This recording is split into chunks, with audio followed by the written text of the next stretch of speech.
Hello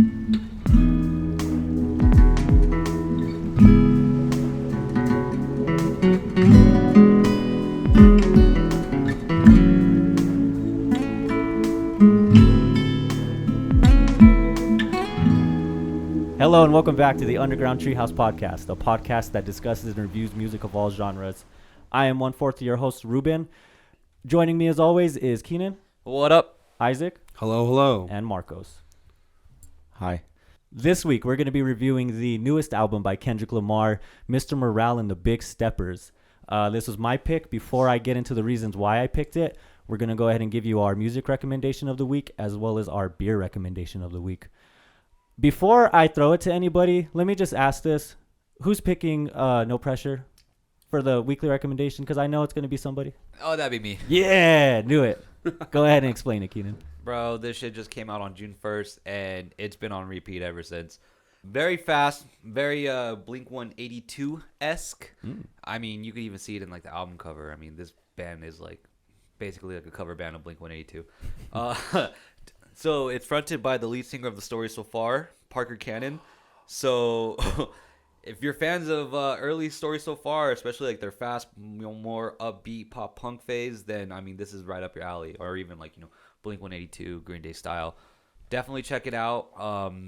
It's the self-titled, just called No Pressure, out everywhere. Hit it up. Cool. Nice. Marcos, what do you have? I was telling you this earlier. I'm back on my fucking nostalgia track. I'm bringing up Discovery by Daft Punk. That shit is a fucking masterpiece. And if you don't have that album or Daft Punk as the top 10 best musicians of all fucking time, your music taste is irrelevant to me. Damn. Dude, Damn, top 10 all time. Daft Punk is Daft Punk? 100%. Daft Punk? 100%. I can agree with that. 100%. They've been doing shit since like the 70s, 80s. Bro, the 90s. No, it's like, I swear to God, it's 80s. I swear to God, it's 80s. They started off the 80s. Like, at least Jamie, 80s. pull this shit up. Where's our young You Jamie got the at? computer, fam. Beep, beep, beep. Let's do this.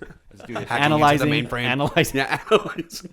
The codename, or no, the Spy Kids, like glasses. Oh, yeah. Where he enhances Enhance. like a bunch. Yeah.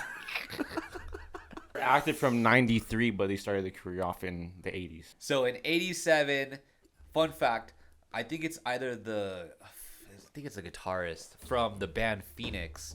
They're actually related to the members of Daft Punk. And growing up, they played The in people a from band Phoenix? called... Yeah, so the guitarist from Phoenix. Really? It's either the guitarist or the bassist. I don't remember. Yeah, it says right here. Boom. They started a band called Darlin'. And they were like, I don't Like, know. Oh My Darling? Like garage rock, like punkish sounding. And then they just kind of like broke off into their own thing. So the other two went and started Daft Punk, and the other one went and started Phoenix. That's insane. Yeah. So That's so sick. From 87 till, last year? So, yeah. Isaac, what's your pick? Okay, so not to get too ahead of ourselves, because I know we're going to be talking about this man a lot, but there's a little artist named Sam Dew on this Mr. Morale album that fucking kills it. I liked him on this album so much that I went and checked his solo stuff out. He has a song called NTWFL, Now That We Found Love. He samples that song. And yeah, that shit is fucking hard. Very chill, just, relaxing music. If you've listened to him on this Kendrick album, you'll know exactly what to expect. Very soulful, very heavy bass. Love that shit. Give it a listen. Back when Wale released the album The Gifted, Sam Dew featured on Wale's Love-Hate thing off of The Gifted. And that, I guess it didn't really propel his career because he was already kind of steady at that point. And, I mean, it's not like his career really took off. But that really put him more in, like, a mainstream spotlight. That's not the album that's, like, is Seinfeld themed, right? No, that's the album About Nothing. The album about nothing. Yeah, that's The Gifted That's came hard. out. Yeah, it's That's dope. hard. He has that album, and then he has another mixtape, the mixtape About Nothing. It's all about Seinfeld? It has a lot of references about Seinfeld. Yeah. Like the beginning of tracks have like, Dialogue. Like that type shit? No, they have like dialogue from Seinfeld and stuff like that. Yeah, they have dialogue samples, and Jerry Seinfeld is on the album About Nothing.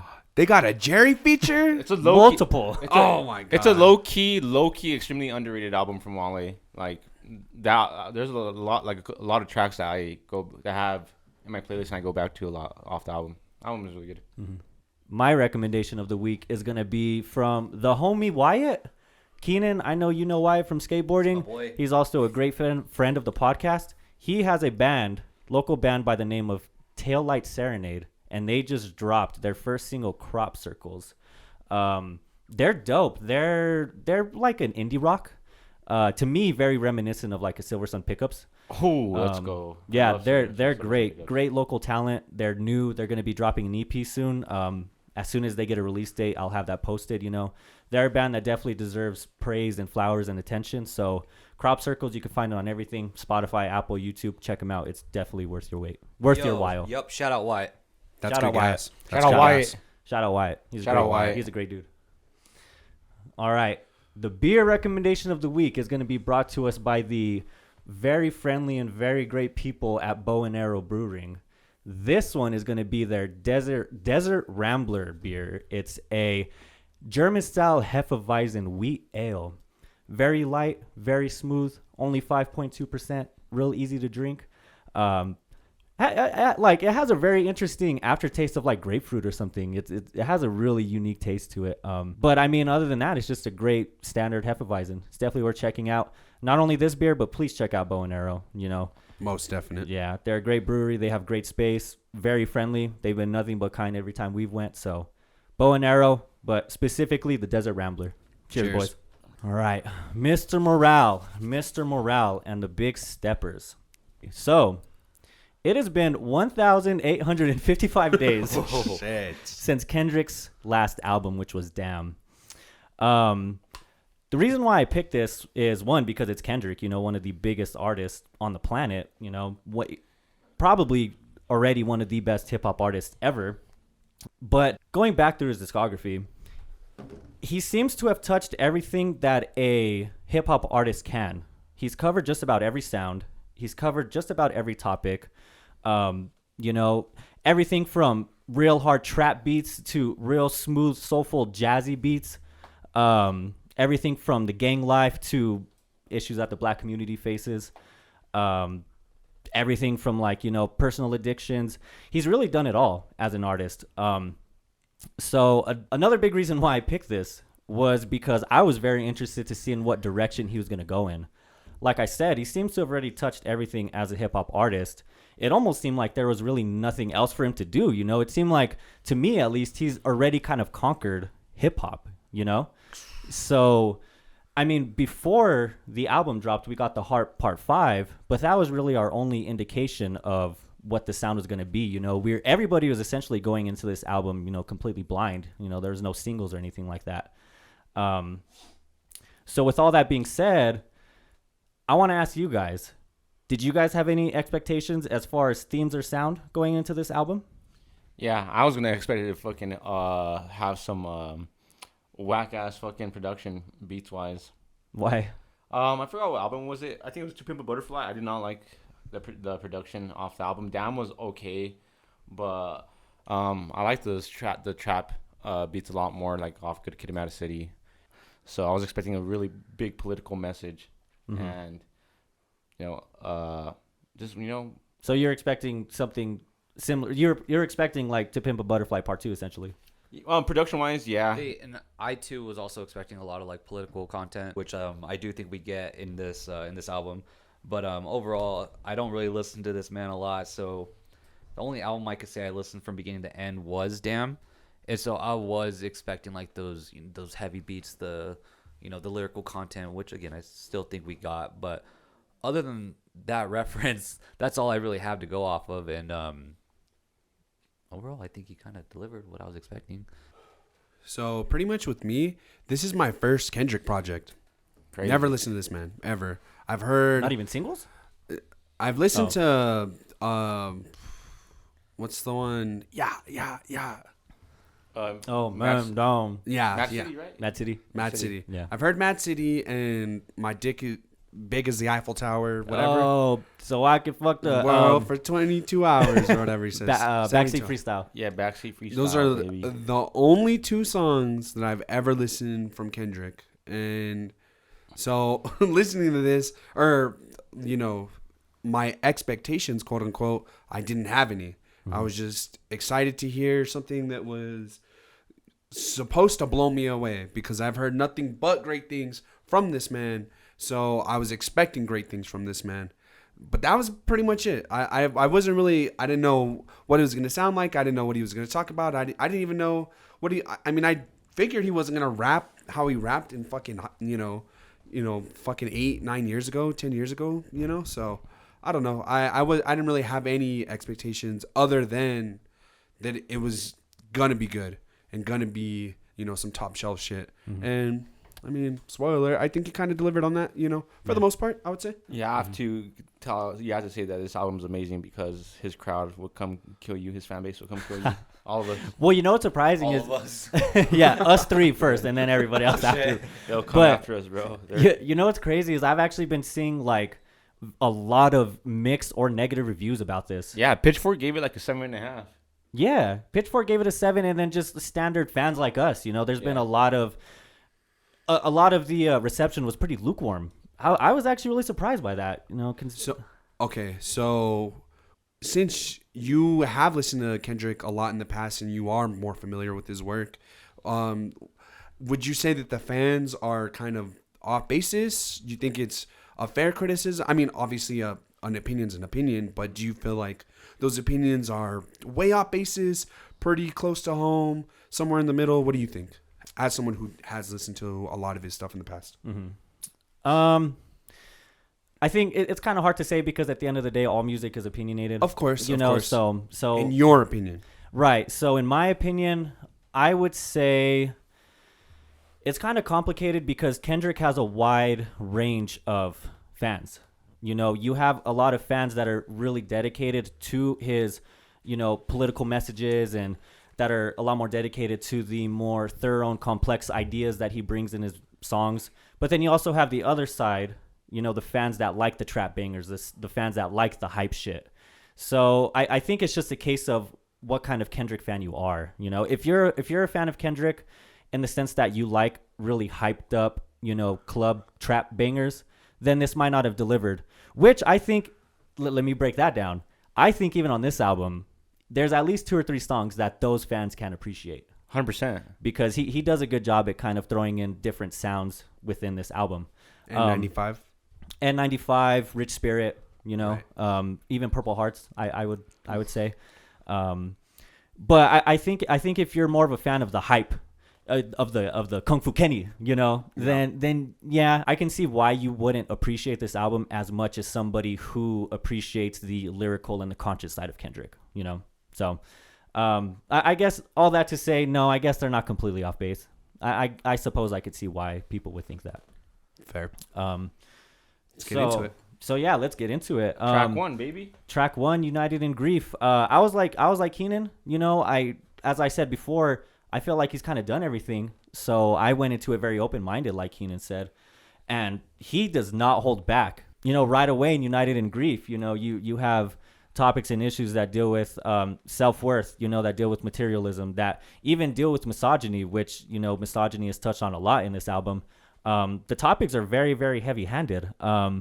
Were you guys at all surprised by how not. personal this was? Because I low-key was. I didn't think we were going to get so introspective when you with talk it. about personal, the thing that surprised me was, and not to go on a different track or anything like that, is that there's some points in the album that he opens up about his relationship, like his love life. That surprised me because I don't think off any other album that he went in depth about his own personal love life, like how he did in this album. That's what surprised me.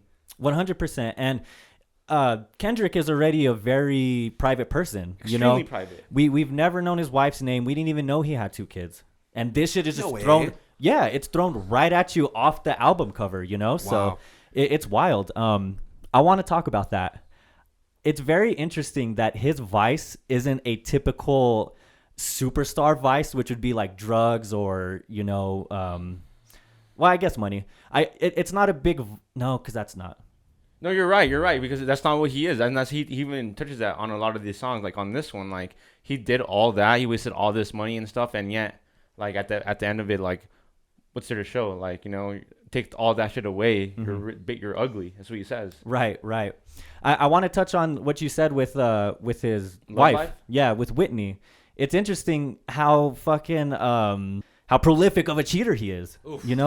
Right. It's nuts. It's crazy that he admits that his vice is sleeping with other women and cheating on his wife. That's his insecurities are projected in him using other women. Damn, that's in every song though. Yeah, especially Damn near every especially song. that. Especially that. yeah, especially like later on in the album too, with all the white bitches that he fucks. Oh, that's a good one. That's Yeah. yeah.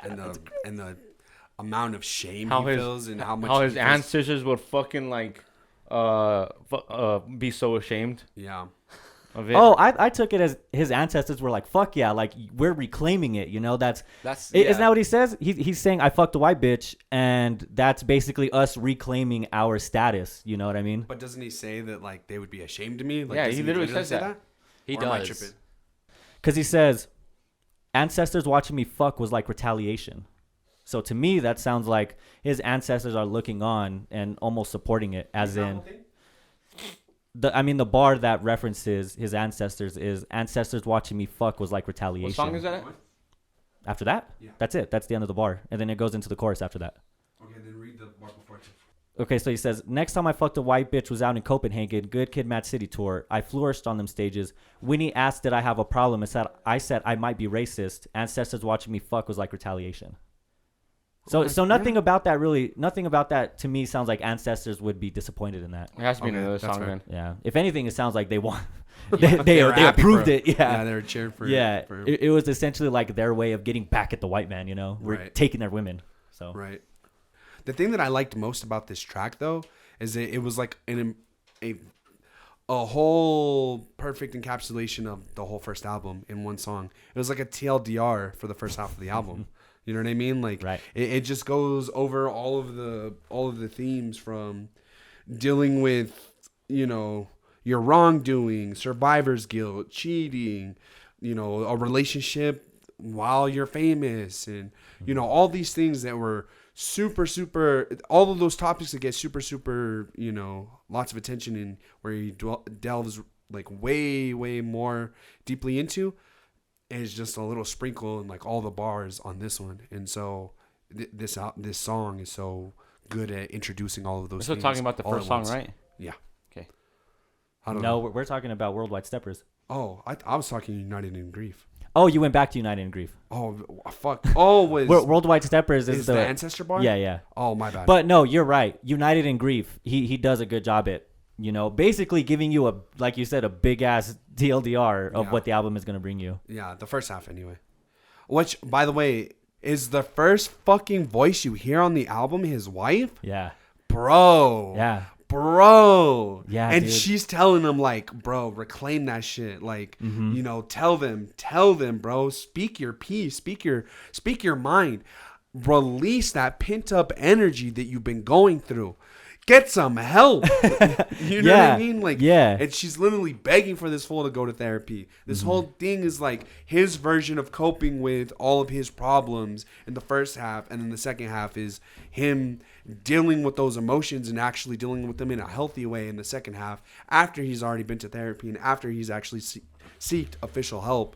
And I just loved that you didn't even know about this shit until this album, where it's the first fucking voice you hear. Yeah. Yeah.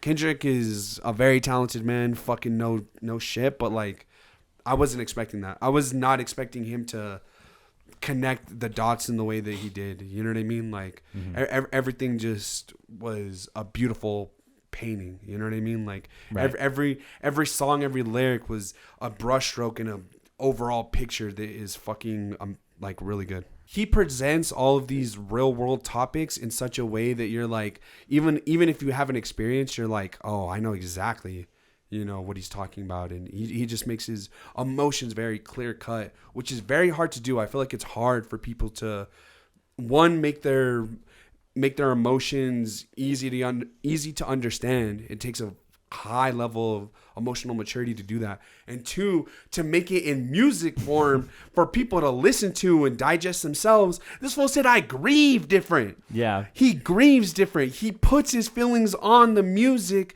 on wax, and then lets other people listen to it, because that's how he gets out his shit, Right. He deals with his problems with his music. He grieves different, bro. Right. Oh, very good. Right. I know I was saying earlier that the reviews are kind of mixed, but the people who love this album are, essentially thanking Kendrick for making this. It to a lot of people, this was a very cathartic album. And I mean, even to me in some ways, it was very cathartic. It was very interesting to hear some of these issues pulled out, and it almost makes you feel seen in a way, like, Right.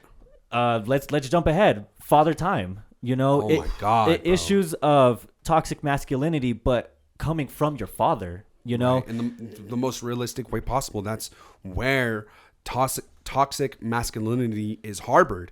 You know what I Right. mean? And the fact that this fool is able to make a whole song about it and be like, damn, fuck toxic masculinity, but I hate that I relate to this shit because that shit's real as fuck. Right. And I wish I didn't, deal with the generational fucking trauma that comes with. Like, that's crazy. Mm-hmm. It really is.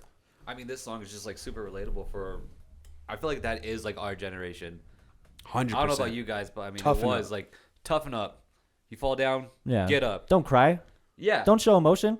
I mean, right off the bat, like that man knew a lot, but not enough to keep me past them streets. It's Fuck, just like dude. to show, like, I mean, I guess if it wasn't for that, I mean, probably wouldn't have Kendrick who we have now. It's like True. But it sucks because like this song is very relatable, and fuck toxic masculinity, but For real. it just sucks because even like we still live with that moral, I guess, because I mean I still kind of live by it. I mean personally, like I don't push it onto people, but like within myself, that's how I am. It's like, all right, fall, get back up. You have no one to like. It's Blame. like it's just all you. Yeah. And so like it just sucks because it's just been built into us and just like drilled into us that like I still live by it today. Yeah. Right. Which is what he does too. Like he says, it just sucks because he just the only way he can let it out is just like to rap it out. And so, fuck this song. Fuck this song because it's too real. Because it's too real. You hear it, you're too like, real. You gotta give Sampa his fucking credit too. He fucking killed it. Oh, he had a great hook. He had Yeah. a fucking amazing hook. He had a man. great hook. I like his little play on words with bottled up, no chaser, neat.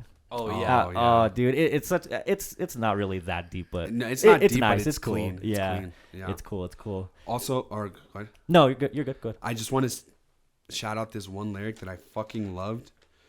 His mama died. I asked him why he's going back to work so soon. His first reply was, "Son, that's life. The bills ain't got no silver spoon." That's what I have right here too. I fucking love that lyric, and it's so relatable to me because I've literally had family members die, and I was just like fucking raised to just like it happens. Just go back to to work. suck it up and You got bills to pay. Yep. Well, Yeah. shit. If we quoted, then what about the mama said that boy is exhausted? He said, "Go fuck yourself. If you give up now, that's gonna cost his life. A bitch. You could be a bitch or step out the margin. I got up quick." Oh, Jesus. Dude, fuck. it's crazy. It's Yeah. nuts.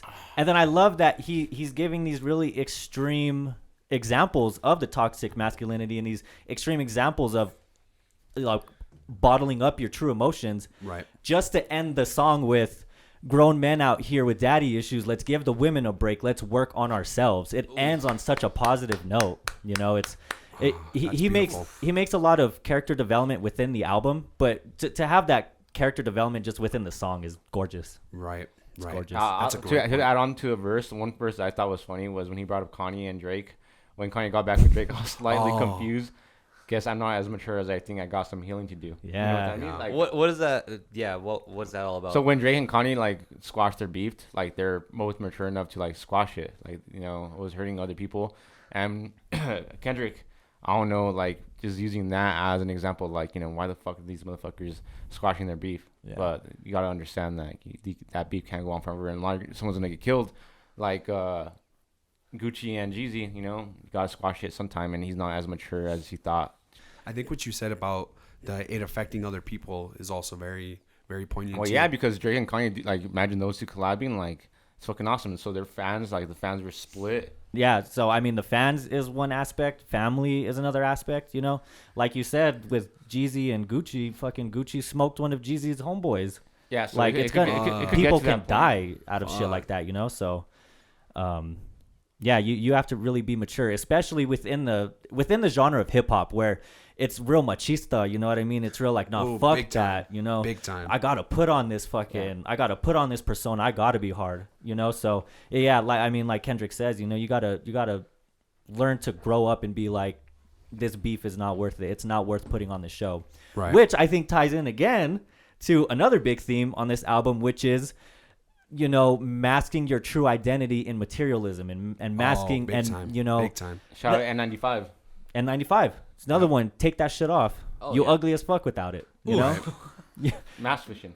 Yeah, you're defining your whole persona Oh, dude, around I love that he materialistic I shit. love that he, yeah, exactly. I was about to go into that. I love that he refers to, or he has a lot of analogies and examples that of like designer clothes, bags, and chains and stuff like that regarding that. Take that shit off. You're ugly as fuck. Mm-hmm. Like, so these days, bro, like there's people that will flex all their designer shit and Oh, think yeah. they're the hardest fucking shit, but take that shit all off. What do you have? You ain't Nothing. shit without it. Nothing. Your We're all the Jordans, same, boy. your fucking Louis V belt, your fucking Gucci flip flops. Gucci flip Fuck flops. it, bitch, what's Your that? fucking your Burberry shirt, like take that shit off, bro. Come on. But yeah, he also know which one it refers is. to COVID as the N95 mask, a mask during COVID that people used. Yeah. Take that shit off. You're ugly as fuck. Mm-hmm. Yeah, that's a really cool way of using a current issue as like a metaphor, you know? Mm-hmm. And that's not the only time COVID is brought up on this album. It's brought up in Mr. Morale, correct? Where, Brought up a lot in a lot of songs. but yeah, I think the most prominent one is on Mr. Morale, right? Where he's saying that the Christians had to mark the vaccine as the mark of the beast, but then they were begging for it when they had COVID, and then I got COVID, and I'm questioning Kyrie, and that's a reference to Kyrie Irving, who's a fucking wacko, and Flat earther. he's a flat earther. He's anti-vaccine. He's wild, but he had a big old fiasco in the NBA. Like he couldn't play for damn near the whole season because No he way. wouldn't. Yeah, he sat out almost the whole season because he wouldn't get a COVID shot. Damn. That's and crazy. and like I mean that's a whole nother can of worms. But Right. you know, for Kendrick to, you know, reference that was really interesting. I thought that was a really good choice. Yeah, I like how he cites R. Kelly and Oprah Winfrey for examples of like abuse and stuff like that. Yeah. Now that's another topic. Yeah. Another huge topic of this is generational trauma through abuse. You know, and through mainly sexual abuse too. It's fucking crazy. It gets super deep. I love that he has that lyric on Mr. Morale of, if Robert Kelly had not been touched, would his life be doomed, or would he have fucked his life up if he himself wasn't abused? Right. I mean, R. Kelly's a piece of shit, but you know, it's just one of those things you have to wonder, if he wasn't abused as a kid, you know, maybe he wouldn't have turned out this way. And again, that just reinforces the generational trauma aspect of this album. Or that, yes. Or that song where he references like all your favorite rappers were also abused, and they hide that shit up with their chains and tattoos or whatever he says. yeah. Like that's so fucking poignant because that makes so much sense, because hip hop is such a bravado, you know, like you said, machismo, fucking tough guy, you know, thing that, I mean, to be that vulnerable and to say that you know, that happened to you, no one's, rarely do they ever, you know, say that. So they try to just mask all that shit with, you know, with all the materialism. But I mean, you got to just accept who you are, baby, and just, you know, and I love how he preaches self-love, you know, in the second half of the album. But what were you going to say? Yo, you gotta hide that trauma though with that materialism though. You gotta Yeah. buy the big stuff. Yeah. Hide that trauma. But I mean, but speaking of generation, Hide that shit. Hide it. Fucking pussy. Yeah, you know, bottle it up. Be a man. Oh shit! Rub some dirt on it. No, I mean, but speaking of generational, you know, trauma, I mean, he literally talks about his mom being abused young in Mr. Morale, right? It's Mr. Morale. Or Mother I Sober. And, Mother, yeah, he says it in both. Well, no, because he starts off with one. He gives that little bar where Mr. he like, Morale. yeah, and it like you're like, damn, like my mom got like fucked up, just all like the rest of the women in my community, whatever. Yeah, my And then mother the- abused young, like all of the mothers back where we from. Yeah, and then the song after that, Mother I Sober. oh, and he just lets the floodgates Yeah. go. Mother cried, put their hands on her. It was family ties. Man.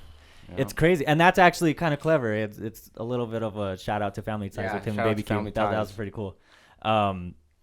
But fuck, dude, yeah, it's wild, and it's crazy that within the second verse of Mother I Sober, he's talking about how I guess his family members and more so his mom had accused Kendrick's family member of touching Kendrick, and despite him being like, no, he never touched me, his mother's own trauma was still pushed onto him despite him never ever feeling that, But I almost kind of liked what he said about like mom, like why did you keep pressing me? And it's like, because that shit happened to me, dog, and I'm making sure if that shit happened to you, I'm gonna take care of you.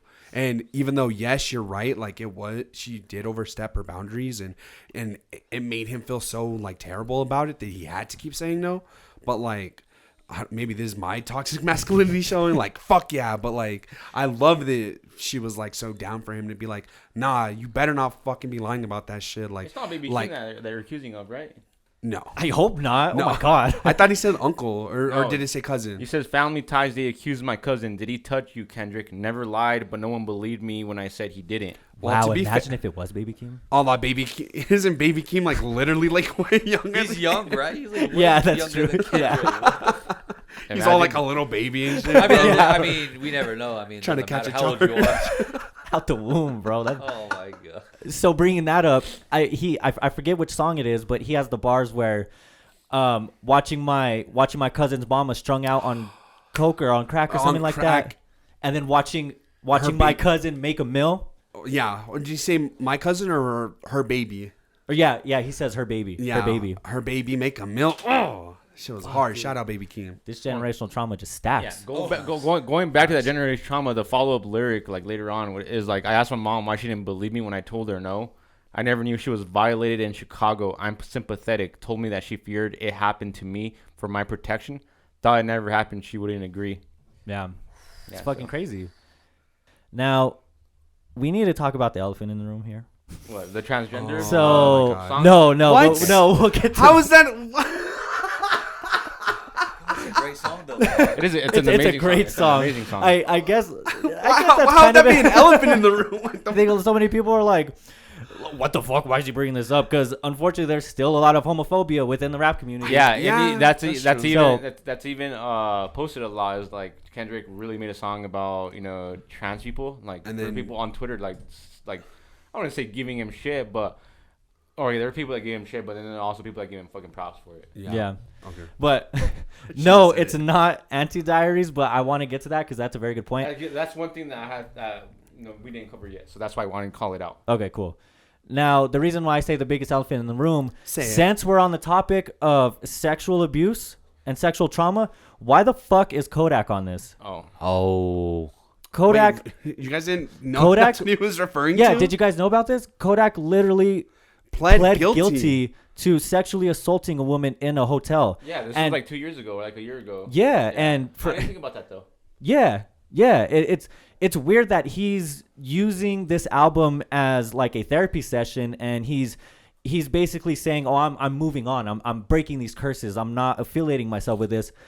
But he has Kodak on it, who is a convicted sexual abuser, somebody who actually raped somebody. Okay, He pled guilty. What the fuck? I'm gonna play devil's advocate here because Uh-oh. I don't agree with what the fuck Kodak did. But what if? Because we don't know what the fuck's going on behind the scenes, like why Kodak is there. But what if Kodak is trying to be just better than that now? So he reached out to Kendrick, or I'm just saying this hypothetically, metaphorically speaking. That what if Kendrick was like, hey, I kind of want to be better, and Kendrick gave him that platform, right? And here we go. This is my therapy session. You're able to join in.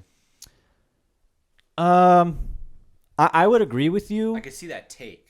I could see that. That's what I'm take. saying. I'm playing devil's advocate. I'm not necessarily agreeing with my own point, okay. but I'm just saying, like, Right. what if- I could see that take, No. but I don't think.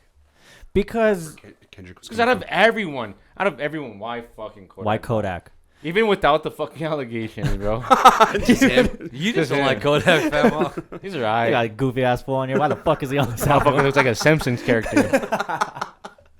Well, so I agree with your point. I like Keenan. I get why somebody would maybe play devil's advocate with that, or why they would maybe think that way.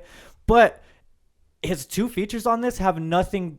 They don't talk about this type of trauma. They don't talk about him trying to reform. It's literally Himself. Him. He talks It's all about himself. Yes. In a very like rapper way, you know what I mean? He's just like, I made it out the mud, and trying to tell his own story. And it's like, bro, speak about something that actually fucking mattered. Speak about, I'm not saying, spill the beans about your whole trial or whatever, but I am saying take some fucking responsibility for what you did, bro. Oof. Own up to it like a man. Kendrick, this is a Kendrick album where he's owning up to a shit like a man. This whole album is Kendrick the man, bro. That sounded corny. But you know what I mean? Like, Kendrick's owning up to all of his past mistakes. And he has Kodak on here. And I know he has that bar where he's like, some of these people are pro-black, but I see myself in Kodak or Kodak Black or whatever. Basically saying, like, he sees a piece of himself in Kodak, But, like, just because you see yourself into a struggling young black man doesn't mean you need to put that fool on the fucking album, bro. Like, I don't know. It just... Maybe it's not my place to say, because I'm not, a person in the black community who has dealt with, the struggles that Kendrick or Kodak has had to dealt with. But it just seems like such a gross, there has to be some oversight. There has to be a reasoning behind it. I mean, I'm sure there is, but like I said, it's like, whatever that reason is, do you think it is worth having him on there? Is Kodak from Compton? Or Florida. He's from Florida. Florida, He's from bro. Florida. Okay. I'm going straight up from the fucking trenches. The swamps. He's from the swamps. Motherfucker's like an inbred of a crocodile and a human. Well, no, I mean, Wait, what? He's an inbred of 2 stepper? That's a whole nother layer of fucked up. Damn. You're mean, dog. He's a bad person, but he's still a person, bro. Fuck. Jeez. I just don't get I don't get the interludes. Like the interludes were just put there to literally just take up space on the album. Thank you. I literally have it here in my notes like weird ass interludes. I'm skipping. Bye. But that's Even the Baby Keem one, but though? I'm not skipping the Baby Keem interlude. Okay, No, go ahead, let's go get ahead. into that right now. So like, fuck, Baby Keem's fucking amazing. I think he's a fucking hot ass, fire ass fucking artist, and I love his fucking voice. Oof. I think he was then used to his full potential on this fucking album. Like, what was the fucking song after the interlude that he's on? Fucking Savior. So it's the Savior interlude, and then I goes didn't into think Savior. that was like, the best song. Like I think that's one of my least favorite songs, and it has Baby Keem on it, bruh. Like fuck, you could have used him a whole lot better. Does he like this? If I remember correctly, does he have his own fucking verse on there? He only has like one, right? No. he does exactly right. Fucking me. Yeah, so the only full feature or verse that he has is the fucking interlude. dude. And That's what I'm then saying. and then the next song, "Are you happy for me?" That's all he said. That's about it, right? But that shit's kind of hard, though. It's nice. It's It is, thank infectious. Okay, but it's fucking Baby Keem. That motherfucker spits. And if anything, give him if he's in the right fucking direction and he's able to like, I think there's potential in him to overcome Kendrick one day, for sure. Or at least be on the same level. Or at least be on the same level for sure. But like, why wouldn't you not give him a fucking bigger part, bro? I feel like Kodak has bigger parts in this fucking album than Baby Keem. The only reason why I disagree with that is because I think they have this. They both have an interlude. They both are sprinkled throughout like the verses, and then they both talk in intros and outros of songs. No, I think Kendrick has like 2 verses, right, on the beginning of the fucking, Kodak? Yeah, Kodak. Sorry, what did I say? Kendrick. Kendrick has at least 1 verse on the album. I think Kodak has 1, if not 2, verses in the beginning of the album. I If I completely remember correctly. I completely agree with you as far as the interludes go. I think what's the point of having the Baby Keem interlude and the Kodak interlude? They're essentially the same damn thing. True. Just different perspective. You know, from different you artists. should have. Yeah. I guess, you should have kept the fucking keep the fucking Kodak Black interlude, and then give fucking get rid of the interlude with Baby Keem. And then fucking give that motherfucker a whole ass fucking song. Because I was expecting the song with Baby Keem to get carried by Baby Keem. Like that would have been fine. That would have been perfect. Okay. Kendrick, you did really good. Like on all the fucking other tracks, at least give this one to fucking Baby Keem and let him carry it. So I mean, now that we're on the topic of features, Beth Gibbons of motherfucking Portishead. God damn. I don't think. Let me tell you guys, whoever's Okay. listening, Go ahead. in the room too, if you don't know, this is a legendary feature. Yes. Portishead, Yes. probably the best fucking trip hop group ever, and who are very like notorious for just releasing little snippets here and there. You know, they don't have a big discography. You got a feature from the lead singer. Bro. And she's not used a lot. She has a cute little hook, but just the fact that she's on this album is mind blowing to me. It's like Dorian Electra And recruiting Rebecca Black. Iconic. Iconic, bro. When worlds collide. That one might be better actually. Now that you say it. But like, this is a collab I would have never in a million years thought would happen. And don't forget about another fucking awesome legendary feature off that. Ghostface. Ghostface. My boy, On bro. Purple Hearts. My boo and my boy. My boo and my boy. Yeah, Summer fucking- Walker, bro. The fucking machete Oh, slaughter. Summer Walker. It ain't real love if you ain't eating my ass. I literally have that written down in my notes. Oh my god. Funny. That's why I think Purple Hearts is about fucking lean. I think it's about taking. Explain this. So Purple Hearts is what? It's a purple medal that you get for your for the highest honor that you get in the United States military. Right. I don't know about highest No, honor. It's not the highest Is honor. it the It- Medal it's of a- Honor? Medal of Honor is the highest, or I don't know what the highest is. I think it is. Purple Heart is if you get hurt in action. Okay. Ah. And I think Purple Hearts, since they're talking about like love, spirituality, and Oh yeah, he says mud walking and shit, bro. Like, yeah, yeah. so Yeah. so based off all the messages that are in the song, I feel like these motherfuckers are tripping. And like talking about spirituality, because I mean, I fucking when you go on a trip like that, you're gonna experience some spiritual shit like that, man. Uh-huh. And they have Ghostface. Ghostface is he has had songs about fucking Alina as well before and stuff like that. So I think that's what it is. That's an interesting take. I didn't think But about yeah, that. I mean, literally, he says, tiptoeing and I'm mud walking, and then rolling sevens. I ain't ready for no coffin. I know y'all love it when the drugs talking, but shut There the you go. fuck See? up When you love hear talking. talking. Mud Coffin. Yeah, you silly goose. If God be the source, then I am the plug talking. Oh, that's a sick verse too. Yeah, Damn. that's what I think it's about. So when Ghostface is talking about God, is God lean? Because his whole verse is around Yeah. God. Yeah, could it be? I'm not gonna unless they're remember the just fucking like lyrics. tripping so hard. He's like, They're seeing God. he's like God throwing the towel. He says that, doesn't he? Yeah. He's all get in there, chill." champ. It's like God, like just pushing you, bro. Yeah. I thought this song was more of a quote unquote love song. Now that you obviously the drug talk is all there and like the relationship with drugs, so maybe a lot of this is more Well, it could be relationship both. with drugs. It could be both. It Yeah, could be both. It could be both. But I took it as like a love song, but not just like relationship love song, but like each person had their own relationship with, of something. So like the first verse, Kendrick's verse, is his relationship with people and like the broader spectrum of the people around him and his relationship with that, or a relationship of looking for something that's actually real and actually genuine with Summer Walker, or your relationship with God and religion with Ghostface. You know what I mean? Mm-hmm. So it's a quote unquote love song, but it's really a song about relationships. That's how I took it. Okay. So like I said about you can interpret this shit like 6 different fucking ways. Yeah, your relationship with drugs too. I mean, Yeah. from your perspective. Yeah. The reason why I thought that this song was more along the lines of what you were saying, the different embracing love and embracing positivity, is because the motherfucking song before it was some of the most toxic shit I have ever heard on wax.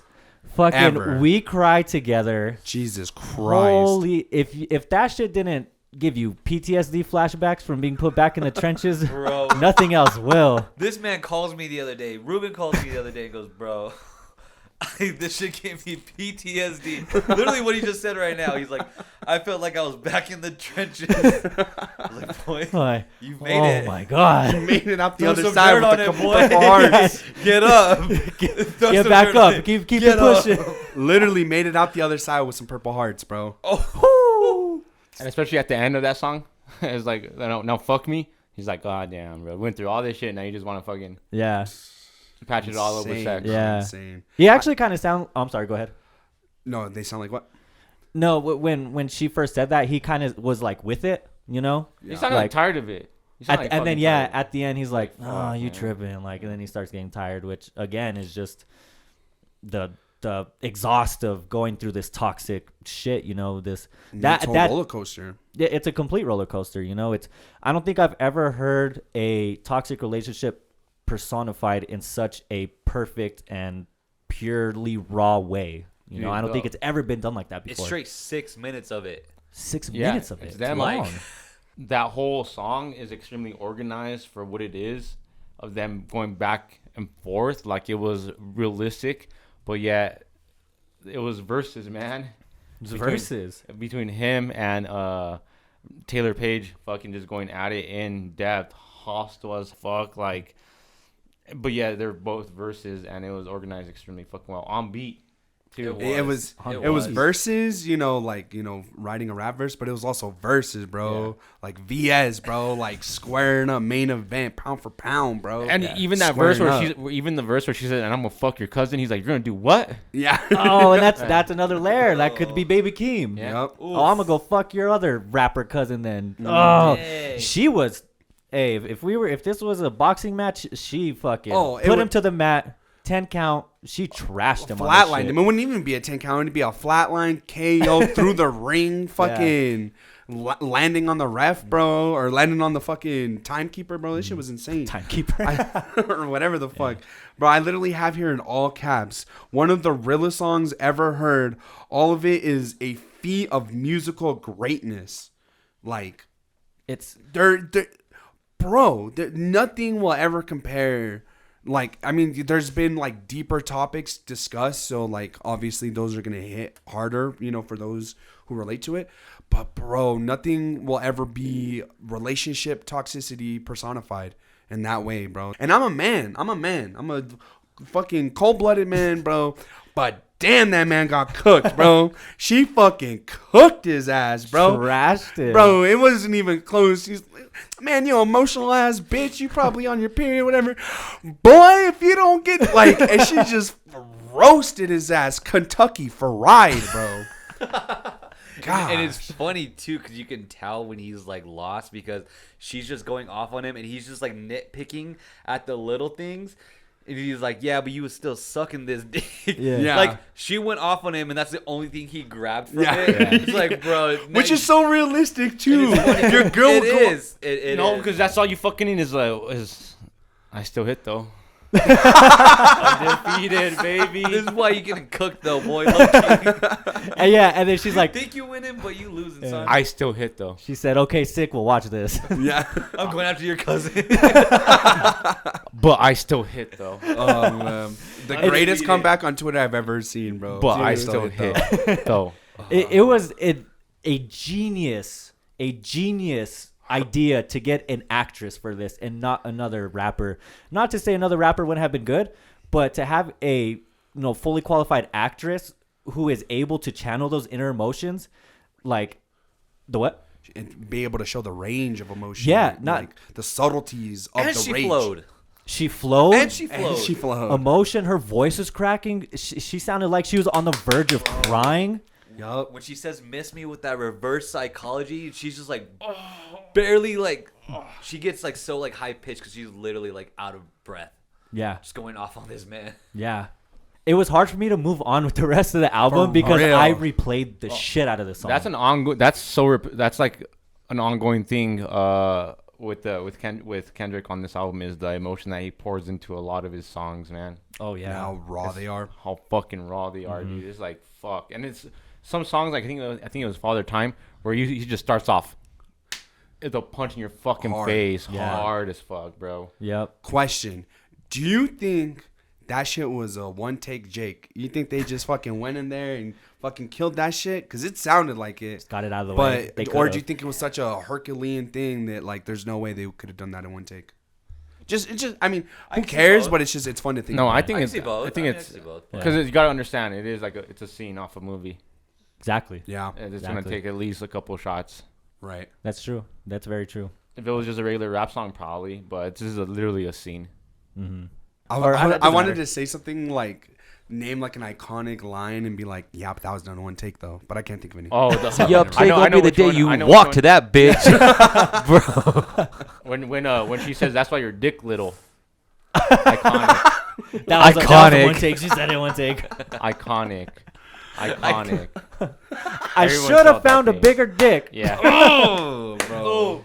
Little dick So- ass N-word that's trying to go big. Bitch, you was sucking this dick though. Well, shit, I should have sucked his. Oh. Fuck, dude. Shout out, baby. What you King. say? I She's should have throwing found a bigger haymakers. dick. Bitch, get the fuck out my face. And I like how she was like, bitch, my mama bought you that car. Yeah. And she was like, bitch, she throws it in my face. Yeah. Like, no matter what this fool says, this fool could have said I fucked your mom 8 ways to Sunday. And she would have been like, yeah, but your dad hit though. You know what I mean? Like, she just one-ups him every single fucking line, I gotta bro. take the guy's fucking comeback, bro, and use it in a girl's fucking. You're giving them ammo now. Yeah, you're giving Oh. them ammo, bro. Oh, That's the only thing we have. no. That's literally the only thing we fucking have. Hey, but we still hit though. Another song that I wanted to talk about, and I think one that has just the same amount of emotion, but done more in a more subtle way, is Crown. Crown was one that upon first listen just kind of like went under the radar for me. It was one that's kind of, in one ear out the other, and was kind of the same way upon my second and third listen. But the more I listened to it, Crown really grew on me. Did you guys like Crown at all? I felt like this one was, maybe aside from Mother I Sober, this one was, just as deep and introspective as it was. So I liked Crown because like motherfuckers are upset that this guy like hasn't dropped anything in 100 or in 1,855 days. Like people Right. are upset at this motherfucker for a lot of different reasons and stuff like that, bro. People were upset when he brought up that white bitch on the fucking thing. It's like, dude, he's just trying to be nice. I would understand why people are upset, but he's just like, dude, just trying to interact with his audience and stuff. So no matter what the fuck he does, people are gonna get upset about it. Even if he's taking his sweet ass time because he just doesn't come out with nothing that's like what's it called? Fucking half-ass album, bro. He takes years to come up with an album, bro. Writer's block, boy. He talks about it. Yeah, and obviously And that. what does he say? He's like, I had writer's block for this for such a long time, but now I spoke to God, and this is what you're hearing. He's speaking through me. through So me. in Worldwide Steppers, it says writer's block for 2 years. Nothing moved me. Ask God to speak through me. That's what you hear now. The voice of yours truly. Yeah, so Fuck. So there's so much variables that happen, for him to take so long to come up with an album, and then his fan base is fucking insane because they give him shit for it. Yeah, no, that's literally what it is. I really like the message, even though this song it's not skippable, but I did just kind of like it wasn't a top track for me, but I did like the message because no matter how big you are, you still can't please everybody. It's a great album. It's one of the most introspective rap albums I think ever. And people were like, "No, this ain't the Kendrick I want." Well, you can't please everybody. Yeah. It is what it is. I'm gonna spoiler. That's how he wraps it all up at the end with Mir. Well, I choose me. I'm gonna do what I want to do. I'm not gonna subject myself and put myself in a box for the sake of other people. Right. So yeah, like he had that point at one of his concerts where he brought up a white woman on stage, and she was singing along to the lyrics, and she said the N-word, and people got upset and started booing her and stuff, and he had to stop the concert so she could do the verse all over again, but straight up told her don't say the N-word this time. Mm-hmm. But yeah, people were still upset, so he was like, yo, just get off. And from Crowned, you witness him talk about that in Anti-Diaries, which Anti-Diaries is another thing that he's able to share his own story on the LGBTQ community.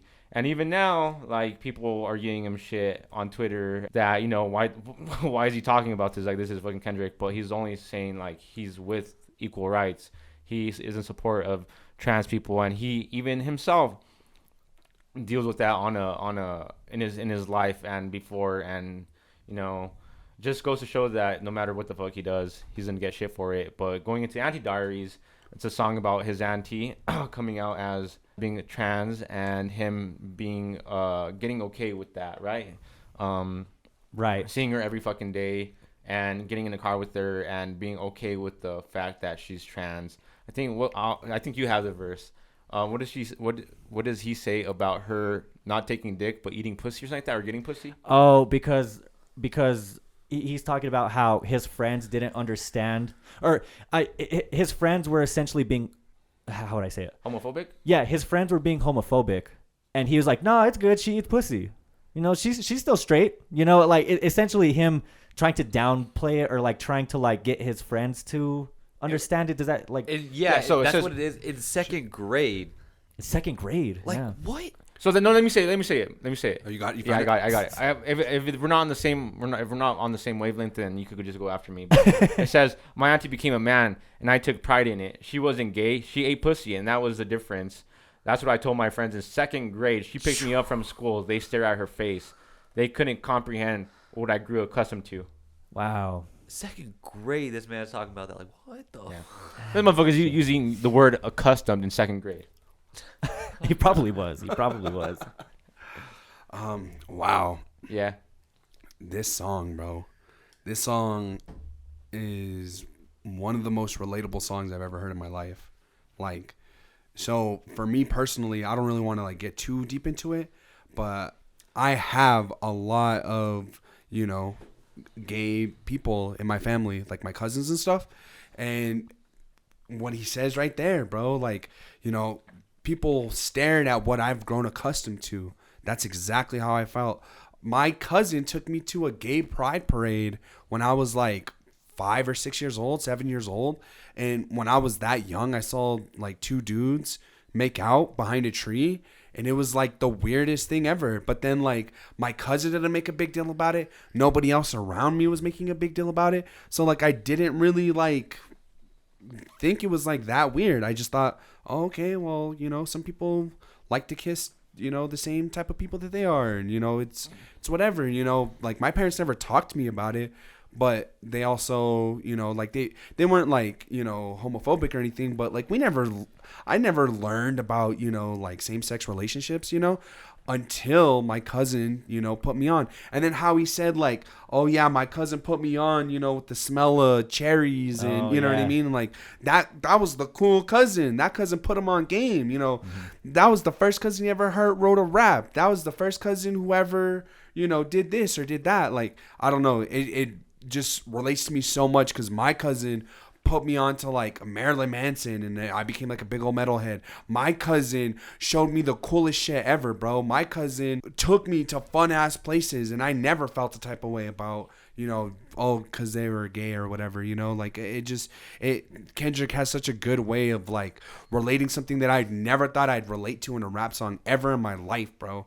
And never in my life did I ever think that I was gonna hear like a gay cousin ballad relating to my life, you know, in that type of way. So it was very prolific to me. And, you know, shout out my cousins, you know, shout out Diego, shout out Melanie, you know, they holding it down over there, bro. And I don't know, I just feel like I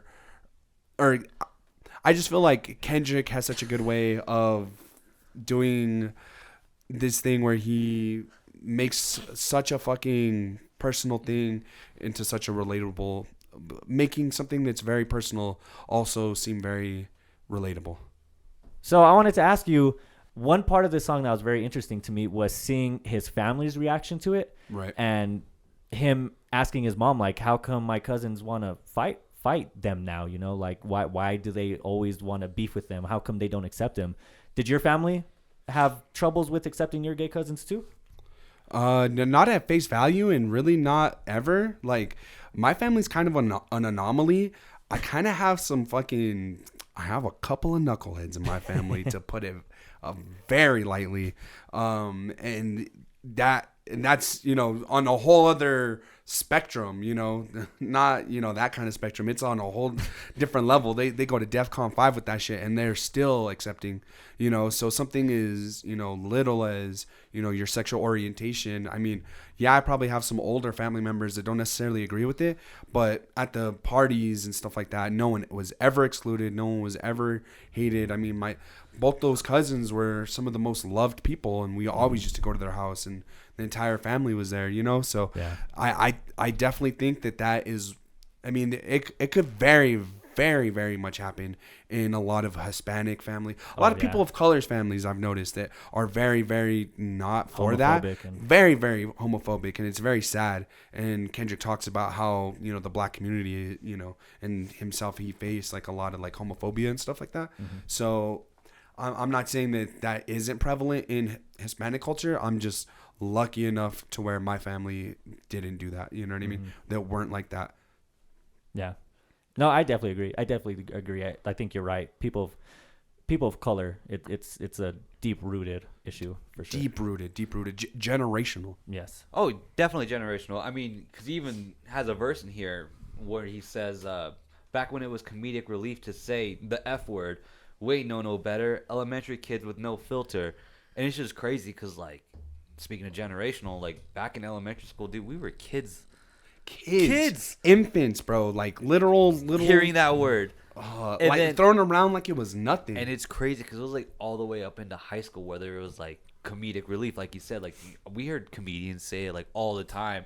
And it's just crazy because, like, now that's when it's, like, it's almost like a bad word now. It is a bad word. Well, it is. I was gonna say, but like now, more so now, right? Compared to like when we were younger, and it was just crazy, like how much it was just thrown around like that. And it's just like, damn, we know no better. Yeah, like he says, for real. Yeah, and that like, anytime I've ever used the word, when I was still ignorant, like I wouldn't even think about it like in that sort of way because of my cousins. You know what I mean? Like if I ever called someone that, like I was calling it, oh, you little knucklehead, you little F word, Yeah. But like in actuality, that's such a deeply disrespectful and harmful word, But even my cousin giving me that perspective of like they're just like us, and we're everyone's cool. Like even that, like it even changed the word for me, which it's not my word to use, but you get what I'm saying. Like like I didn't even use that word in the context of which it was like supposed to be an insult. I used it, in my own little way. You know what I mean? Which I shouldn't have been using it at all. But like you said, it's an ignorance thing, and it's just like how society has changed. You know what I mean? Oh yeah. And then what did he say? Like, oh, and then my Marianne now didn't really laugh at those jokes back then. You know what I mean? So now I had to be cautious of what I said around them. Yeah, bro, that's insane. Although, what do you guys think about Kendrick dead naming his cousin? Do you think it's a real name? I guess you it think could it's be. like oh you really like it could just be a place filler. A place filler, yeah. Yeah. Marianne isn't their actual name. But I'm saying like saying the other name, their dead name, like like when someone transitions from because obviously my cousins were gay, they weren't trans, so that's like different. But like when someone pre-transition, post-transition, yeah, I'm sure he got permission. I'm sure he got permission. I would imagine so. Yeah. I mean, it's already or not permission. Do you think it's a real name or do you think it's a placeholder name? Placeholder. I think it's placeholder. Yeah, I think they only use real names if it's like a diss or something like that, or they intentionally do it. So then it's not disrespectful that he dead named then? I mean, he just called out his auntie straight up, so that's why I'm like, I don't see why not. Yeah. Okay. And then I would imagine like it's just more real, and he's not holding back this far. That's fair. Yeah, so that's true. That's why. Fair. Yeah, that's very. He literally fair. said back now, but at the same time, if it is the real name, I think he would have obviously went and grabbed permission, just because it is such a touchy subject. But yeah, I mean, he's been real this far into the album. Why not? That's fair. So going off of the original connection that Marcos had made with the white girl saying the N-word, and then the ending of this song saying, well, the white girl said the N-word, but you're saying the F-word. I just might be stupid. For some reason, it's just not clicking. That ending part is Kendrick basically saying we can all say the F-word and normalize it as long as somebody of a different race can say the N-word. What's the, I think you guys are making it more complicated than what it is. Is like if you're gonna get offended about saying the N-word, which black people get upset that you say it, and trans people get upset because you say the F word. Why are you so okay with people saying the F word? And he said it 3 times. Like, are you gonna get mad at me because I said it? Like, you're getting mad that this white girl said the N word, and you're not. But you're fine with saying the F word. Yeah. So it's either all okay or none of it's okay. And there's trans people, even gay people, that get offended when you say the F word. That's very true, because I did see a lot of people from the LGBTQ community hearing this song and being like, okay, I get what you're doing, but the F word isn't your word to use. You're not a part of our culture. See, you didn't like, even who make are you? The point. Yeah, imagine a white guy being like, oh, N-word, N-word, N-word. I said it all the time. People would be like, why did you have to say that? So So you can't choose sides. You have to either be, okay, well, let's not use the F word because it offends a type of community. And we're not going to use the N word, or we're going to let everyone use the N word, and we're going to let everyone use the F word, Right. no matter what. Yeah. It's that black and white. And he's making that point is like you can't be contradictory and pick and choose who gets to use what. It's like it's not going to work out for anyone. okay. Funny enough, he doesn't say the N-word for the rest of the album. Really? Really? After this? Yeah. Wow, I didn't know that. Holy shit. So, Could be a point. He Maybe- didn't say the F word either, so. yeah. Because he was sprinkling that shit all in the first half, The damn F-word therapist. I'm a real man. F these F-words. No, that's interesting. I did not catch up on. I did not catch that. That's cool. Can we please talk about Savior and Worldwide Steppers, and I'm down to wrap it up. We talked about Savior. And Worldwide yeah, Steppers. we did. Yeah, we did. Okay. And We Worldwide talked Steppers. about Savior a little bit. And we talked about Worldwide Steppers in the beginning. Yeah, but we didn't. I just want to, bro, playing Baby Shark Because with I my left. daughter, I watching left, for you guys were sharks talking about that one. outside at the same time. How'd you bring that up when we're talking 'Cause about that's it? I mean, that is I the should've. first song when he talks about his children. Yeah, that's literally the first thing we talked about. Was his children. But, Well, bro, okay, so what I'll do my is last Christmas toy drive in Compton, I was handing out Will it- eulogies. will it- Was think he because caught a the body? color of the That's granite? It was crazy, because of the yeah. high blood pressure. Oh, it's fire. Okay, Will we it don't have kill- to talk about it. Let's Do you wrap think it he up. really caught a no, body? we should though. Kendrick? Because he said that. He said, Wait, I say caught it. a What body. did you say? And then he said, in the last Christmas, I was out in Compton handing out eulogies. Right. Because he said he But- caught a body.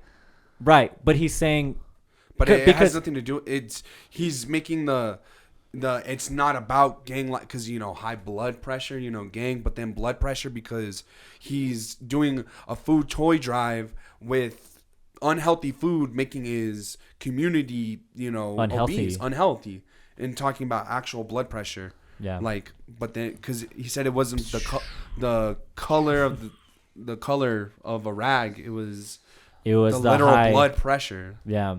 And Let's- then that's basically what he's saying throughout the end of that song is everybody's a killer in their own different way. Yeah. Essentially saying if- Capitalism, Yeah. fucking generational teachers teaching generations of young black youth saying shit like you're gonna be broke or in jail or dead, like just giving them no opportunity to do anything, and that's like a slow killer. Like the whole song's about death, but it goes hard as fuck. Boom, Right, boom, right. boom, boom. Oh, That yeah, beat's- dude. that beat's fucking nasty. boom, boom, boom.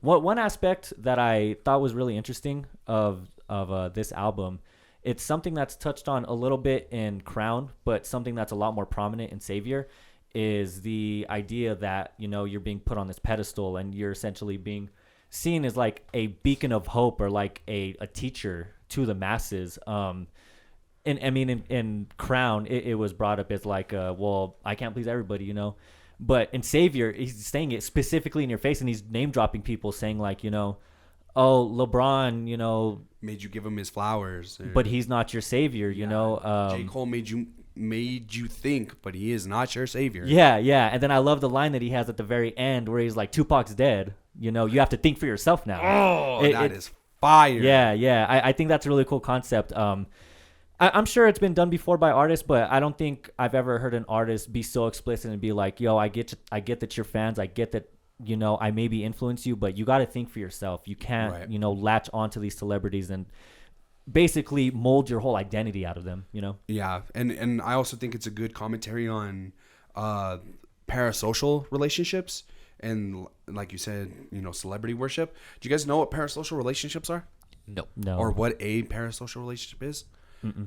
Do you? No. Okay, so essentially what that is where somebody who is a fan of somebody, they think that just because they watch their content that they are their friend, like their IRL friend. That's an issue only millennials and Gen Zs have, though.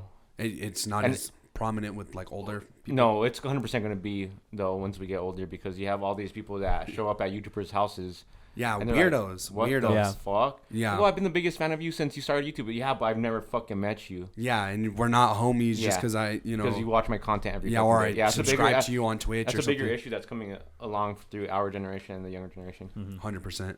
But I love how Kendrick like touches on that, and essentially that, like, stop fucking, trying to be in these people's, like, appreciate what they're doing, give them their flowers, and then that's it, bro. Like, you don't need to like have this like unhealthy relationship with these celebrities that don't know you.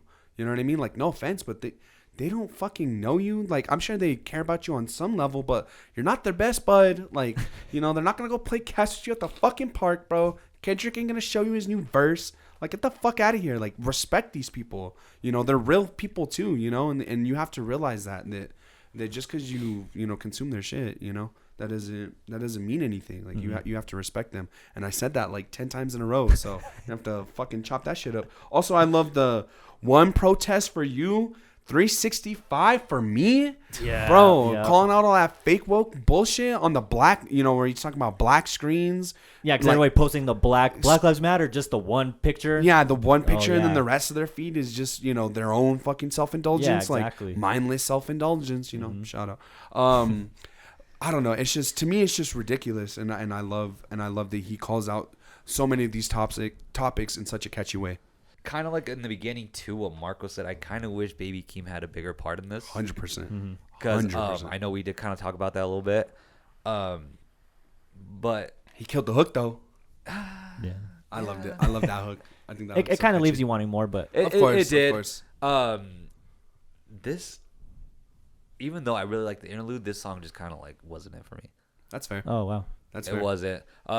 Overall, like I did kind of like I did like the message of it, but it didn't do it for me. There's not much. That's It fair. didn't do it for me. I think the only reason why I did like it is because I am on the internet a lot. Yeah. And I do see those toxic fans, Uh-huh. a lot. So that's really the only reason why it kind of impacted me a little bit more, just because I'm fucking on the internet all the fucking time and I see all these fucking weirdos and I'm like, damn, dog, like, you look like a whole goofball right now. Like, fucking leave these fools alone. But that's Like, crazy because they don't see it.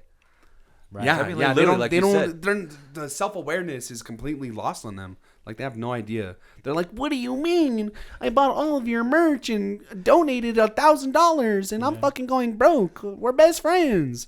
I paid your fucking rent." Like, so To get a response. yeah, That's bro. That's like, all they want. Man, yeah. Yeah, it's people are weird, man. Yeah. All right, It's a really cool topic that I'm glad somebody as big as Kendrick brought up, facts. for sure. Two quick topics I wanted to bring up, and then we can start wrapping this up. I'll segue into my question with my first point. Is this album has a very interesting soundscape. There's a ton of different sounds and beats that's thrown onto this. He raps over a whole bunch of different shit. Yeah, real quick, one of them was even sound like a fucking New York beat. Which one is that? Father Time. Father Time did. Father Time was actually kind of gritty, huh? It was gritty, dude. We Cry Together. That's an Alchemist beat.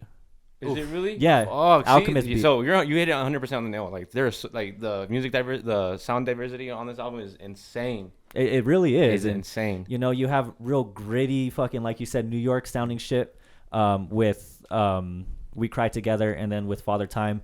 You have crazy ethereal sounds like with Purple Hearts, and then even United in Grief is United in Grief has like a cool, like airy kind of sound to it. Especially at the end, there's like these big sweeping synths that sound like you're flying through space and shit, and then you have small piano driven tracks like Mother I Sober. Right. So that leads me into my question. Two songs that are obviously like the big uppers of this album just so happen to be two songs that I don't really fuck with, despite them being very content heavy. And that's being Rich Spirit and Silent Hill.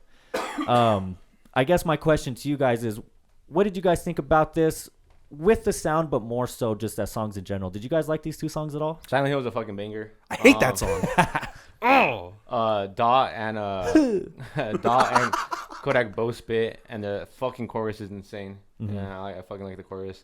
You can total wise, yeah, I fucking love the song. I was gonna get into it more, but overall, I think it's a fucking amazing song. And then what was the other one you said? Rich Spirit? Rich Spirit. Rich Spirit has like it's like the bouncy like West Coast. Yeah.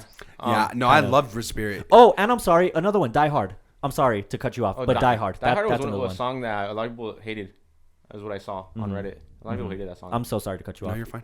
But I'm sorry, Rich Spirit. Go ahead. No, just Rich Spirit, man. That shit's like funky, bro. Like I don't know, like I'm not like too familiar with these like sounds, but Rich Spirit was a good ass time. Yeah. Like, Bitch, I'm this whole attracted. album is so gritty and like I mean, yeah, on the like he doesn't pull any punches on this song either, but like I don't know the vibe, the energy, you know, it's very fun for me. On Rich Spirit it definitely was, and then even when the song that you brought up right now, Die Hard, fucking smooth. It was a smooth song.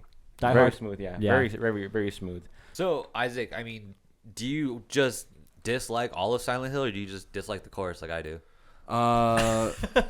I mean, it's fucked because I don't like the chorus and I don't like Kendrick's part. I mean, my bad. Kodak's part. Kodak's part. So then there's like, you know, the one verse from Kendrick and then that's it. Like, I could skip this song 10 times out of 10 and I wouldn't miss anything. Like, yeah, I mean, Kendrick is cool on it, but like, yeah, that his part in it isn't enough to keep me around. Okay. Because everything else around it is fucking, I don't know.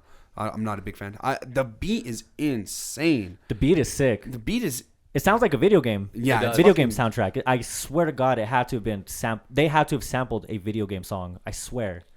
some fucking Wind Waker shit, bro. I Yeah, don't know. man. Some Hyrule Temple shit. Ooh. No, the only thing that bothered me about that song was the chorus. How did it go? Go ahead, Ruben.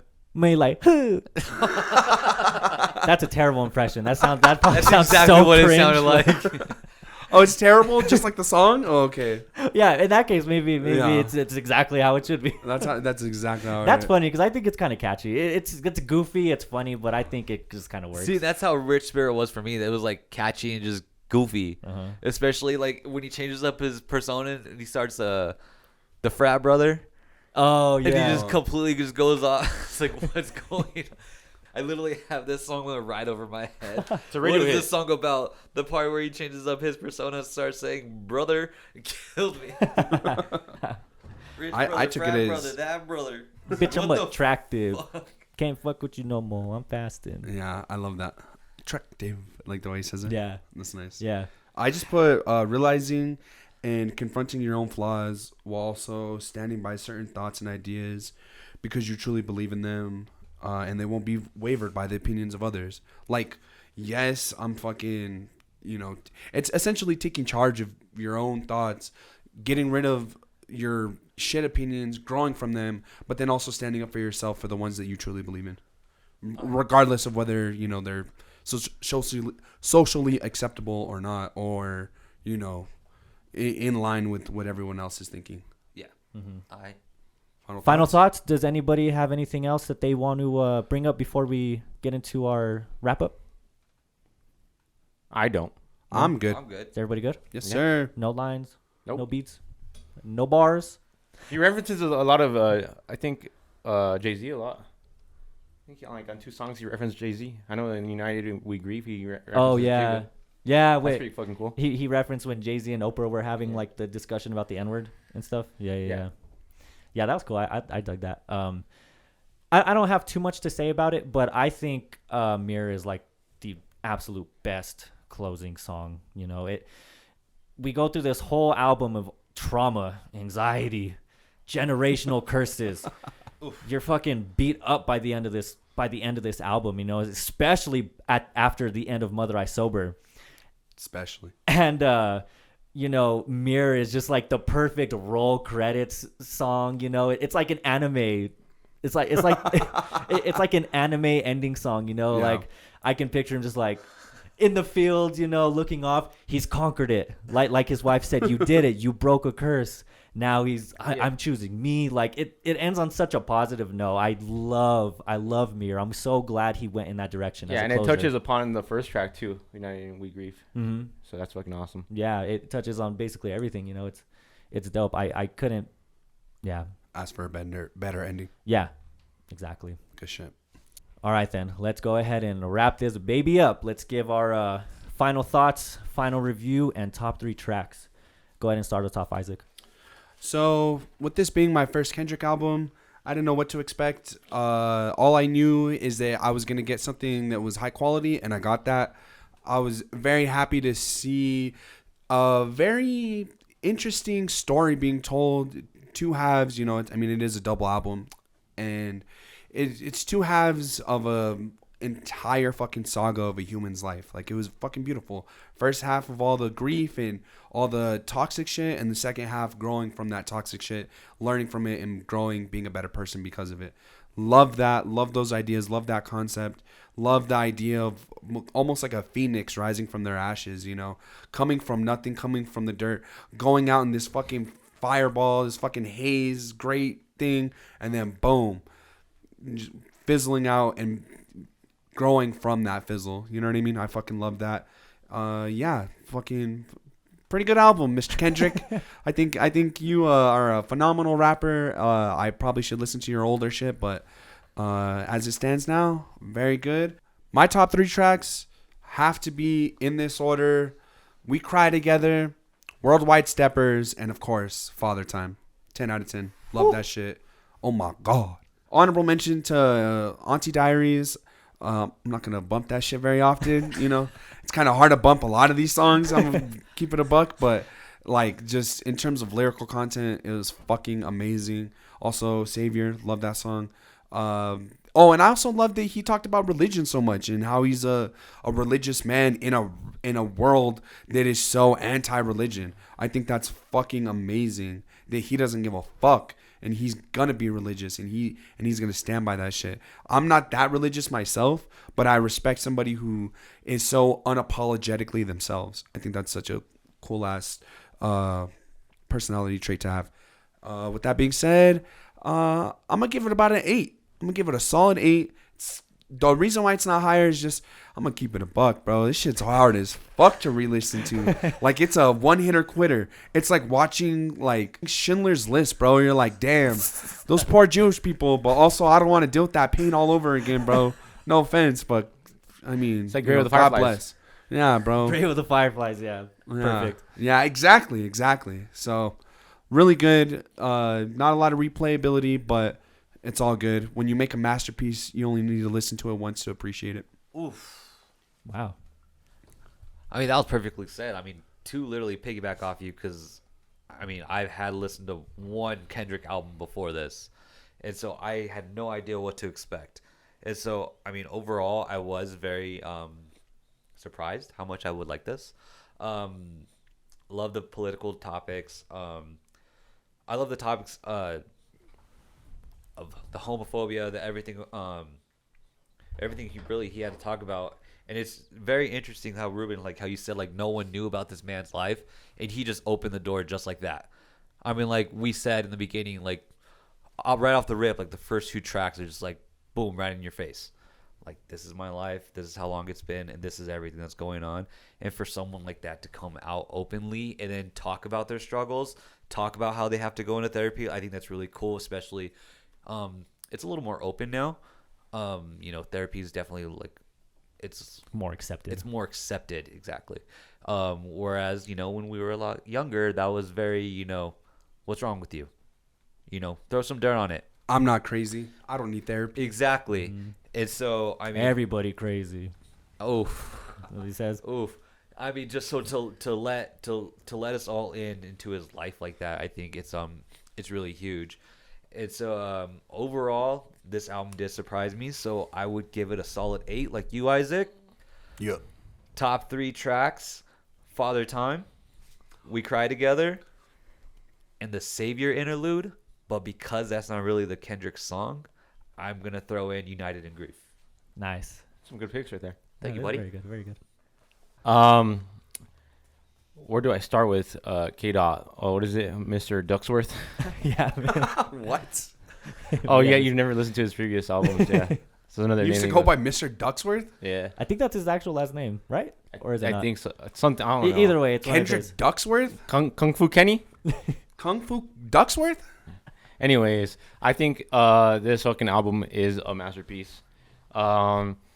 From the sound engineering, the beats, the production, the lyrics, the features, the storytelling, the political messages that he puts out, literally, this shit encompasses. He's killed it for his last album with TDE.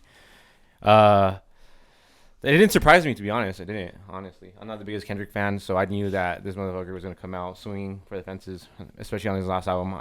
So I didn't want to listen to it on the first fucking thing because I was gonna have to work on it. You know, you're gonna have to pay attention and listen to it and fucking literally sit there. And even if you do listen to it once, two, three, four fucking times, you have to listen to this album 12 times, and you're gonna fucking find something new. You're gonna find a new message. If you listen to the album multiple times, you're always gonna find something new, a new perspective on what the fuck he's talking about and stuff like that. So it's a pretty fucking awesome album. Kendrick fucking killed it. Gave us a whole new insight. It's a shame that a lot of people, don't like it or put him at such a high of a pedestal that no matter what the fuck he comes out with, it's not good enough. But I think it's fucking good enough. I'm giving this a solid 9. Damn. Yeah, pretty fucking high. I think the only thing that... Well deserved. Yeah, well deserved. Solid 9. I think the only thing that... the only reason why I wouldn't give it a 10 is because it's too long. I think there's for sure at least like 3 tracks that could have been removed. The features with Kodak Black and Baby Keem, I don't think were utilized as good as I wanted to. The replay value is there, but not as much as I would want it to be.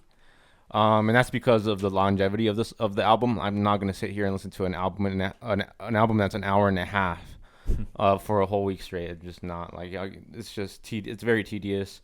What's another thing I knock it down for? I had it like all planned in my head, and then now that the spotlight's on me, I get all nervous.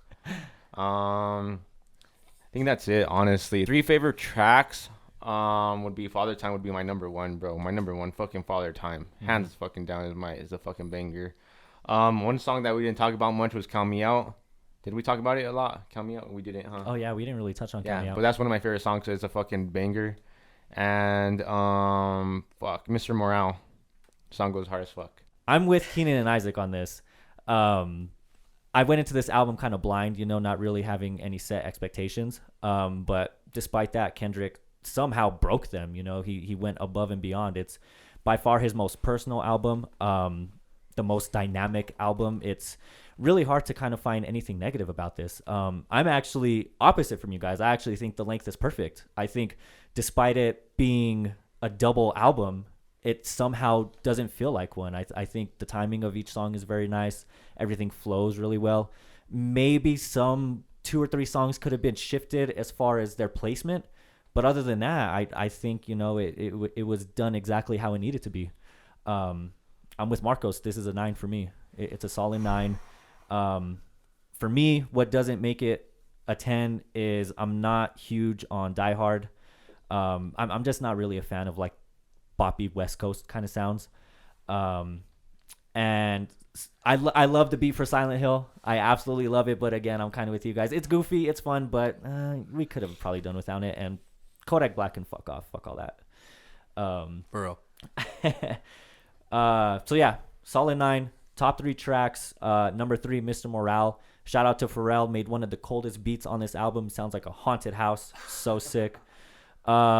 Number 2, We Cry Together. And number 1, Father Time. It's very hard to narrow it down to just 3 tracks, but I have to give honorable mentions to Mother I Sober, Mirror, Crown, Purple Hearts, N95. Like, this whole album is essentially an honorable mention. It was, like I said, very hard to narrow it down to just 3 tracks. Absolutely amazing album. Kendrick does it again. He's just further solidifying himself as one of the best hip hop artists ever. He's gonna go down as one of the greats. It's insane, the 5-run album he's had. All right, and that does it for Mr. Kung Fu Kenny's Mr. Morale and the Big Steppers. I'm glad everybody liked this album. If you haven't listened to it, you absolutely need to. And if you have, give us your thoughts. We definitely want to hear everybody's thoughts about this.